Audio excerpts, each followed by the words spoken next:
Waalaikumsalam warahmatullahi wabarakatuh. Selamat pagi, saudara-saudara semuanya. Pagi. Baik, bagaimana nih kabar saudara pada pagi hari ini? Kurang baik.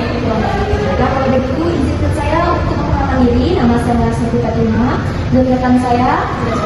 Nah, kami dari komunitas relawan yaitu penanganan bencana yang akan menangani masalah terhadap bapak-bapak ibu-ibu. Nah, boleh bapak-bapak ibu-ibu untuk menceritakan keresahannya yang ada pada bapak-bapak ibu-ibu. Boleh? Begini, Saya merasa sangat sedih karena peternakan saya habis mati semua. boleh ini? Kepada saya, terutama saya Ambil jawab ya. Siapa lagi? Ibu? saya sedih karena kambing saya satu-satu. Kambing. Saya merasa sedih dan putus asa karena sawah saya terendam banjir semuanya.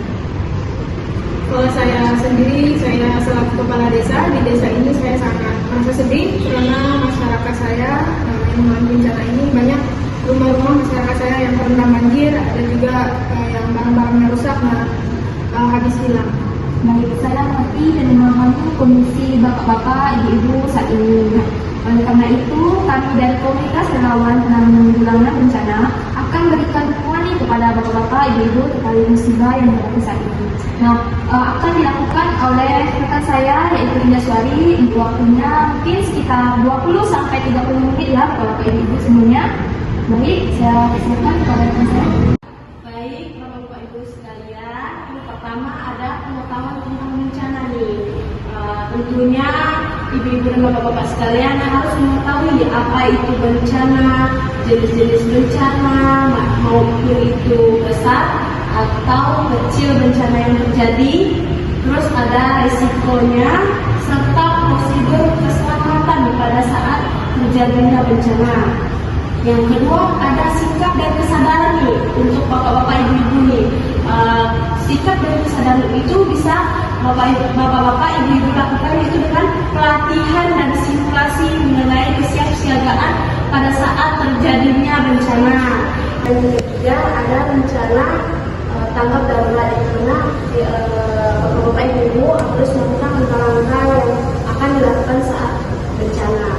Terus poin yang keempat ada sistem peringatan dini yang mana memberikan informasi dan peringatan secara cepat kepada yang masyarakat lainnya agar dapat memahami informasi yang ada. Terus yang poin kelima ada memobilisasi sumber daya. Justru itu ibu-ibu bapak-bapak harus mengorganisasi baik berupa data, tenaga, baik sarana prasarana. Dan yang keenam ada pelatihan dan simulasi, yaitu ibu-ibu bapak-bapak bisa pelatihan dan simulasi tersebut secara berkala agar dapat meningkatkan kesiapsiagaan dalam bencana tersebut. Selanjutnya, poin yang terakhir ada partisipasi aktif, yaitu di mana bapak-bapak dan ibu-ibu harus solidaritas ini melakukan secara bersama-sama, yaitu baik bantuan, komunikasi, dan lain-lainnya. Dan yang terakhir itu saya akan mengajarkan bapak-bapak cara agar bapak-bapak, ibu-ibu ini tidak merasa kesedihan yang tadi bapak rasakan dan ibu-ibu rasakan.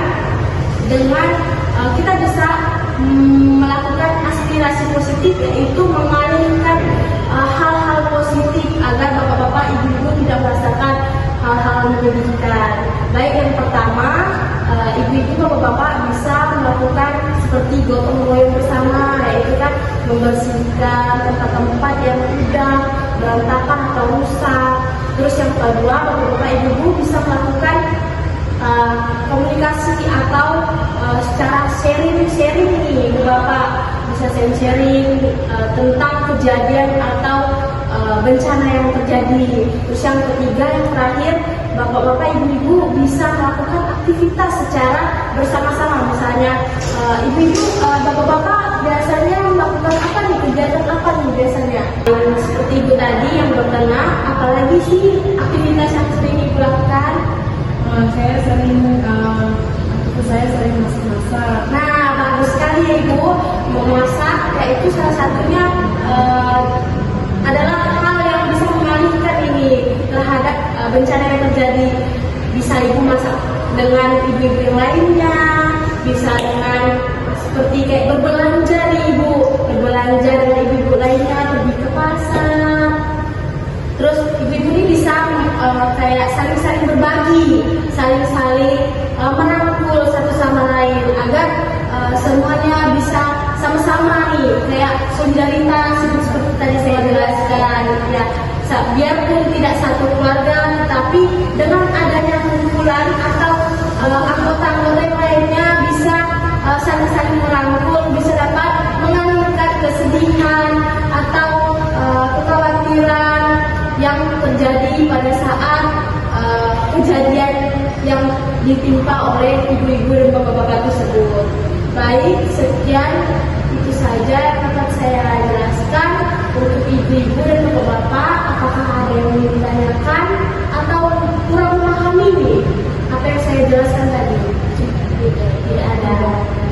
Untuk kegiatannya atau aktivitasnya bisa ibu-ibu lakukan dan bapak-bapak lakukannya. Bisa kan?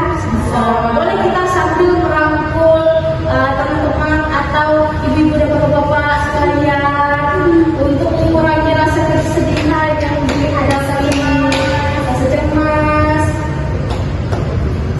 Baik, kalau begitu untuk waktunya sudah sampai di penghujung dan penyuluhan dari saya dan rekan saya sudah selesai. Akhir kata saya ucapkan terima kasih dan wassalamualaikum warahmatullahi wabarakatuh. Waalaikumsalam warahmatullahi wabarakatuh. Semangat ya bapak-bapak ibu-ibu, jangan sedih-sedih lagi. Kita akan melakukan aktivitas seperti biasanya walaupun bareng-bareng atau semua yang ada pada kita sudah hilang atau sudah hancur. Tetap semangat ya. Baik bapak-bapak ibu-ibu sekalian, ini saya ada memegang poster kenapa saya bagikan kepada bapak-bapak ibu-ibu mengenai teknik penanggulangan pada bencana yaitu pada kelompok masyarakat.